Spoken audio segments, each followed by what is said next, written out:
আমার স্বামীরে মনে করেন ওই তাল গাছতলা নিয়ে ইচ্ছা মতো মাইদের করছে। মনে করেন রব সর্দার শালার করে শালারে মেরে ফেলল, শালার করে শালারে দুর্নীতি রাখা যাবে না। শরীয়তপুরের নড়িয়ায় নদীর পার সংলগ্ন জমিতে ড্রেজার মেশিনে স্থাপনাকে কেন্দ্র করে হামলা ও ছিনতাইয়ের অভিযোগ উঠেছে।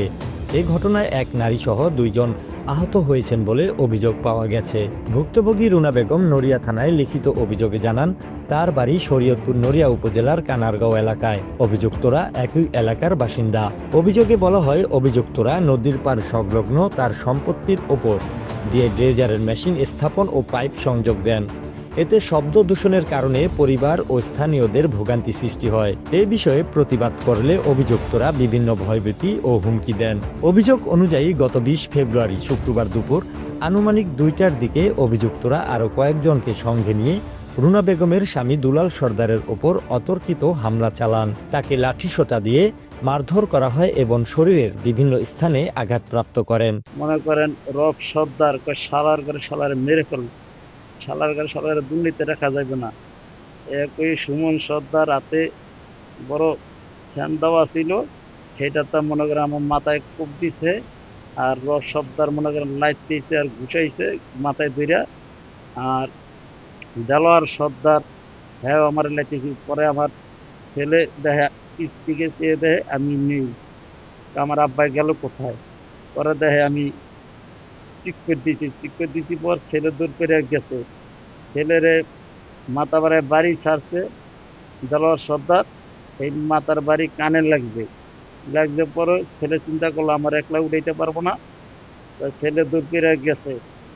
যাইয়া ওর লগে পরিচিত লোক আছে, একসাথে গাড়ি চালায়, এক যাইয়া ডাক্তার আমার আব্বারা বাঁচান। এ সময় তার পকেটে থাকা নগদ 50,000 টাকা ছিনিয়ে নেওয়ার অভিযোগ করা হয়েছে। স্বামীকে উদ্ধার করতে গেলে রুনা বেগমকেও মারধর করা হয় বলে তিনি দাবি করেন। আমার স্বামীরে মনে করেন ওই তাল গাছতলা নিয়ে ইচ্ছা মতো মাইদের করছে। আর অভিযোগের পরে আমার মাইদের করছে, অভিযোগের পরে। তাদের চিৎকারে স্থানীয়রা এগিয়ে এলে অভিযুক্তরা প্রাণনাশকের হুমকি দিয়ে ঘটনাস্থল ত্যাগ করেন।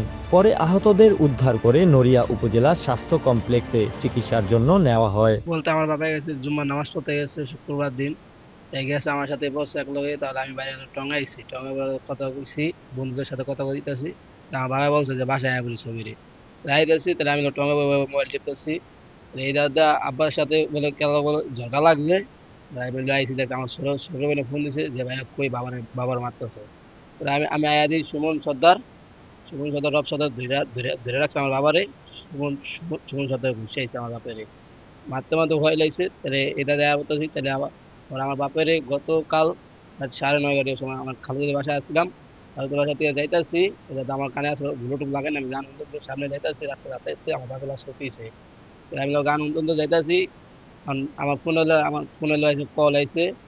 আমি কল ধরছি, পিছনে তাকাইছি, দেখি আমার বাবাই নাই। বাবাই গেল কই পিছ চাই দিয়ে আমার বাপের চিক করে মারতেছে, কই রে মেয়ে আমার মারতেছে।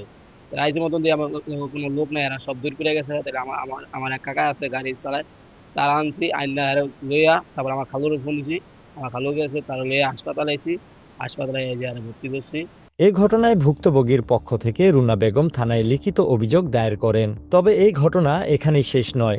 ভুক্তভোগীরা জানান, থানায় অভিযোগ করায় তারা পুনরায় ভুক্তভোগী দিনমজুর রিক্সা চালক দুলাল সর্দারকে 22 ফেব্রুয়ারি রবিবার রাতে 9:30টার দিকে তার মাথার ডান পাশে ছ্যান্দা দিয়ে কোপ দেন সুমন সর্দার। এতে ভুক্তভোগীর মাথায় মারাত্মকভাবে আঘাত হয় এবং 5টি সেলাই পরে তার মাথায়।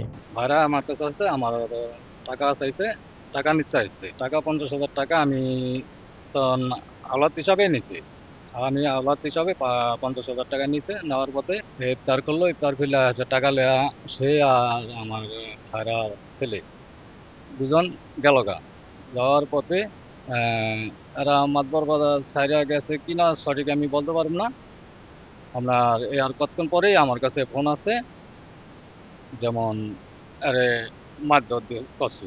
এ অবস্থায় ভুক্তভোগী পরিবার জীবননাশকের হুমকিতে দিন কাটাচ্ছেন। তবে এই অভিযোগের বিষয়ে অভিযুক্ত ব্যক্তি রব সর্দারের সাথে কথা বললে তিনি মারধরের কথা অস্বীকার করেন। না, কোনো মারধর হয়নি, কোনো মারামারি, কোনো কিছু হয়নি। মাথায় কোনো শিলিমিলি কোনো কিছু নেই। হইলো আমার আপন বাড়ি বেটা, স্বাস্থ্য বাড়ি পোলা, ওরে মারমু কি লিখা কইছি যে তোমার চাচারে কইবা তুমি এই 1,500 বাধা দিলে যে আনছে আরে টাকাটা কি অনেক খালি হানতাম হয়েছে। এই বিষয়ে তদন্ত করে প্রয়োজনীয় আইনগত ব্যবস্থা নেওয়া হবে বলে জানান নড়িয়া থানা পুলিশ।